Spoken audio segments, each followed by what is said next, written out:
It is 6:15 in Douala. Thanks and welcome to the news with me, Kejang Henry Atimbi. Let's flag off with our top stories.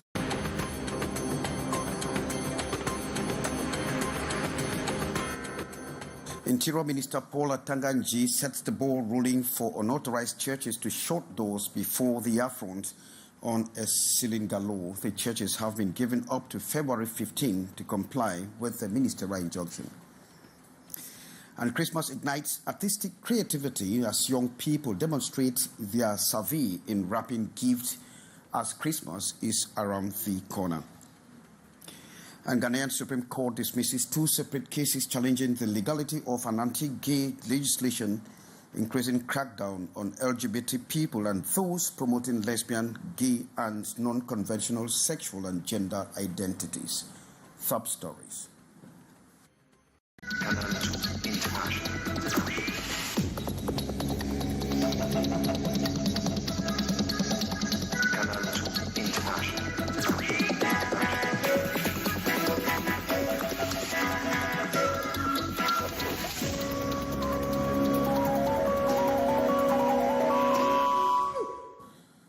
Check us on our respective platforms for consultation on Canal International.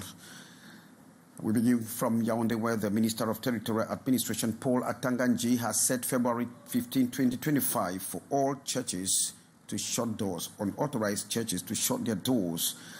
The Minat boss or Atanganji says not only are they causing or are they operating illegally, but they are causing atrocities that are becoming unbearable. He was speaking at the Biona conference of the 10 regional governors. Hyacinth Chair has the details.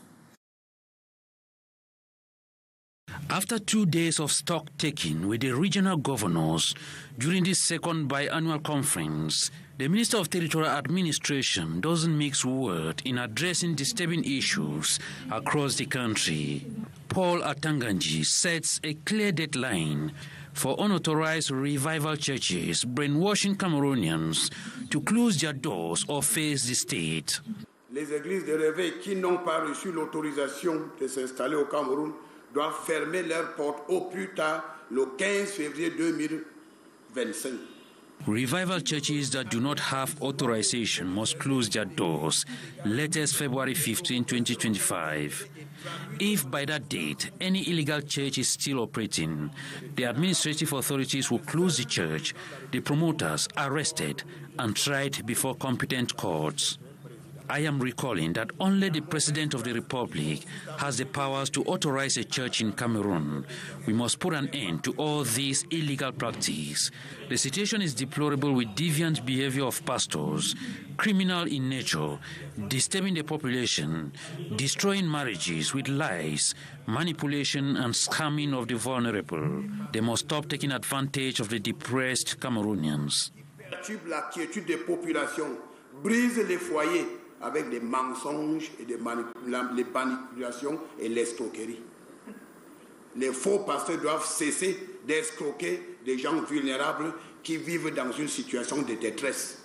In the same light, leaders of non-governmental organizations have up to January 30th to deposit their 3 years financial report at the Ministry of Territorial Administration indicating the clear identity of different funders. And with 2025 at the corner, the Minat boss once again put on guard politicians that may want to disrupt public order.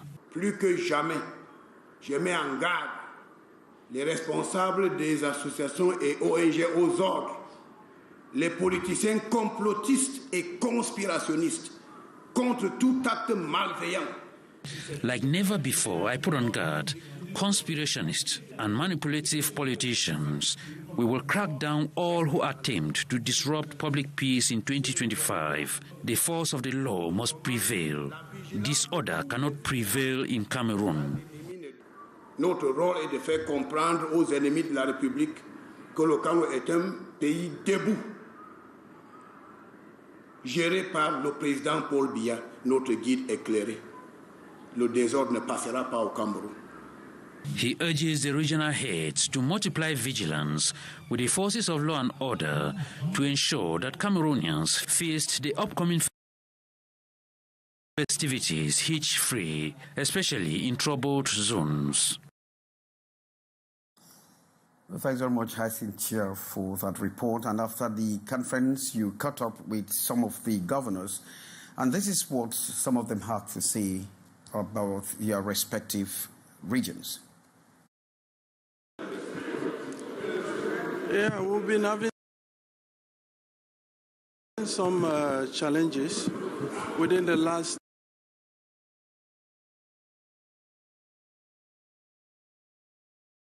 6 months. The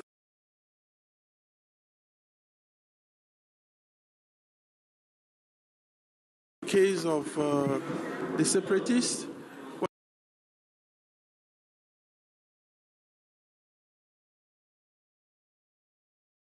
have been kidnapping some persons in our region and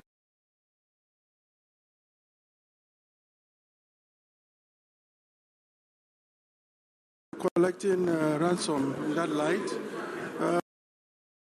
The case of the landslide at La Falaise in Chang, the case of so many accidents, armed robberies, and can name the rest. But the execution of contracts, we are above 70%. As compared to last year, I think we've improved this year. And this is paying off because we have follow-up committees that meet on a monthly basis, and each contract is being followed up. People are going about the activity, particularly in the rural area, where we have noticed a very important activities, agro-pastoral activities, notably with the increase of cocoa production due to the good prices.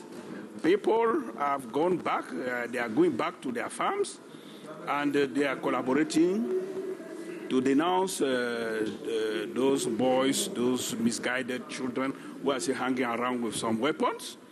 Life is back to normalcy in the Southwest region, despite what you know. They have been awarded contracts, and till now, most of the biggest contracts are not yet executed. It is not a secret.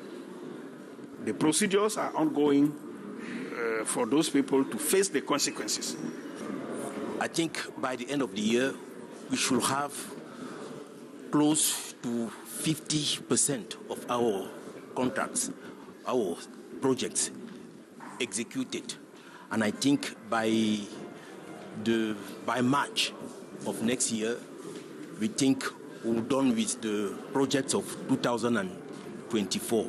We still face, yes, the challenges of some hoodlums who are trying to disrupt public order in some major cities, in some major roads of the region, trying to bring havoc.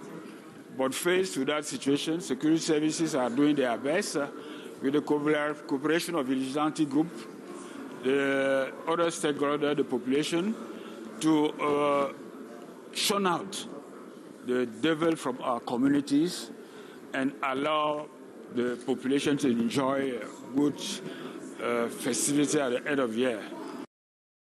Well, some governors reacting there after the Baunia conference that took place in Yaoundé. Students in some schools in Yaoundé have been drilled on the harmful effects of air pollution and preventive measures in order to live a healthy life. This is the initiative of the Faculty of Biomedical Sciences of the University of Yaoundé 1. Beatrice Ngamo report. During this Hamatan season, the air is very polluted with dust particles from the environment. So this is also pollution from vehicles, burning of biomass, forest fire, and more. Unfortunately, most of the activities polluting the environment are man-made. There are things that we can do to reduce this, especially here in Yaoundé. So we are coming through students to try to raise awareness, hoping that these students will be ambassadors to carry this message back to their schools, back to their homes, back to their communities. We are polluting our air. It is causing significant burden in terms of diseases, especially chronic respiratory diseases.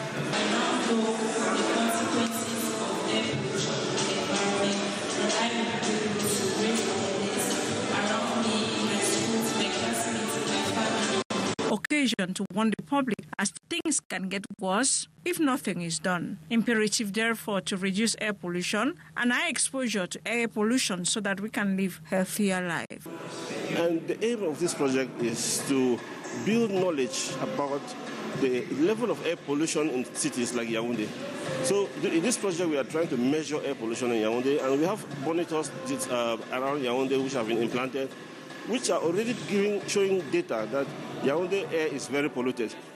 This Yaoundé STEP challenge to sensitize on air pollution in schools is an activity which falls within the Clean Air for Africa Disease Project, and it was at the Faculty of Medicine and Biomedical Sciences of the University of Yaoundé 1. And recent government-mandated reductions in cement prices have triggered mixed reactions from consumers and vendors. While some buyers are reporting benefiting from the cuts, others are expressing frustrations over the lack of uniform implementation, urging for further cuts so that construction can be affordable for all Cameroonians. Cynthia Latte takes a look on that.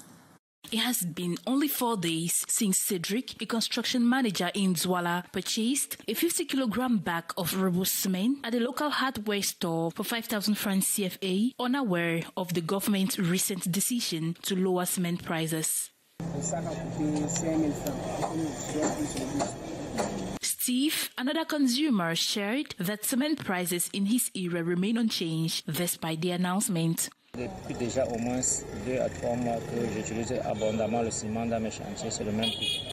However, during visits to various hardware stores in Douala, vendors confirm a slight drop in cement prices by 100 to 150 francs CFA for Cementcam and Simfic brands, aligning with recommendations by the Minister of Commerce. 4,900 one bag. 32 bonnes cents de 4,250 francs. Some buyers reported benefiting from the reduction, but noted that other brands not highlighted in the minister's announcement were also selling at lower prices. We are relieved with the price reduction. We have adjusted our prices accordingly, which is beneficial, especially with the end of year festivities approaching. Despite this, consumers continue to advocate for further price cuts to ease the financial burden of construction. We wish the government would reduce cement prices even more. Many Cameroonians want to build but cannot afford the current cost. The Minister of Commerce, Luc Magwabaga at Tangana, announced on December 6 that cement prices will drop by 100 to 150 francs CFA starting December 9, 2024. The measure was intended to affect Cementcam and Simfic products in Douala, Yaoundé, and Gaura. However, as of now, the implementation in Douala remains inconsistent, leaving many residents skeptical. And in a groundbreaking or landmark move, 3 of the most influential chambers of commerce in Cameroon, the American Chamber of Commerce, the European Chamber of Commerce, and the United Kingdom Chamber of Commerce Cameroon, have joined their forces to foster economic growth. The signing of a 3-year memorandum of understanding for greater collaboration will actually set the stage for economic development, growth and investment. Details in the following report. December 18, 2024 marks a new chapter in economic partnerships as leaders of AmCham, Eurocham and the UK Chamber of Commerce Cameroon formalized their commitment to a shared vision. Yanis Anopoulos of the European Chamber of Commerce, Lord Jukam of the American Chamber of Commerce Cameroon, and Elias Pungong of the UK Chamber of Commerce Cameroon signed the historic Memorandum of Understanding. The 3-year agreement seeks to strengthen cooperation across key sectors, including facilitating access to resources, promoting trade and investment, advocating for a green economy, and ensuring a unified voice when negotiating with the government. At the heart of this partnership lies a shared goal, leveraging collective expertise, advocacy, and economic empowerment to benefit both local and international businesses. We are setting up a platform for collaboration and strategic partnership that will allow to improve the attractiveness of Cameroon as an investment destination. One of the key aspects of this collaboration is its adaptability. The Memorandum of Understanding valid for 3 years, includes provisions for modification to ensure it remains responsive to evolving economic and business needs. EuroCham, AmCham, UK Cameroon Chamber of Commerce. The list of our members are unprecedented. So if you combine that, the power of that with the connections that we have into the different embassies, the European community, all the European countries, the UK, the Americans, which nobody can doubt. If you put all that force together, it's a good force for change in Cameroon. This united front by AmCham, EuroCham and the UK Chamber of Commerce is expected to provide a stronger platform for businesses in Cameroon, enabling them to thrive in a competitive global market. With a focus on innovation and collaboration, this partnership could redefine economic engagement in the country. And Christmas is igniting artistic creativity as young people demonstrate their savvy in wrapping gifts. Sherifa Saleh tells us that these gifts are wrapped with recycled materials. In Douala Market, a group of skilled decorators is hard at work. Their mission to turn simple Christmas gifts into beautifully wrapped treasures using recycled cardboard, decorative paper, tape and scissors. These creative individuals breathe new life into ordinary toys. It's been 3 years now since I started parceling gifts for loved ones. It really gladdens my heart doing so. At affordable prices, they craft packages that dazzle the eye and delight the heart. The demand for gift wrapping services has turned this craft into a booming seasonal business, especially with Christmas just around the corner. I price them according to the worth, size and weight. From supermarket entrances to marketplaces, the trend is spreading rapidly across the city. Prices vary depending on the size and complexity of the package, but the joy these artists bring is priceless. People come mostly during birthdays, weddings, but we make more sales during this end-of-year festive period. It's a rush hour here since we have lots of people who wrap gifts and we have to impress the little customers we have. But I must say it's difficult this year compared to last year. As Christmas Day approaches, these gift wrapping stations are expected to get even busier, ensuring that the joy of giving is matched by the beauty of presentation. Thanks very much, Sherifa Saleh. And Ghana's Supreme Court has actually cleared the way for a controversial anti-gay bill, rejecting 2 legal challenges against it. The legislation seeks to significantly restrict the rights of LGBT community. Supported by a coalition of Christian, Muslim and traditional leaders, the law imposes penalties of up to 3 years in prison for engaging in same-sex relationships and 3 to 5 years for promoting or supporting LGBT activities. However, the World Bank has warned that Ghana risks losing $3.8 billion in funding if that law is enacted. And that does it for this edition of the 6:15 with me, Kejan Henry Atembe, in which you got information that Pentecostals or churches that are not in conformity with the law have been given up to February 15 by the Minister of Territorial Administration, Paul Atanganji, to shut their doors.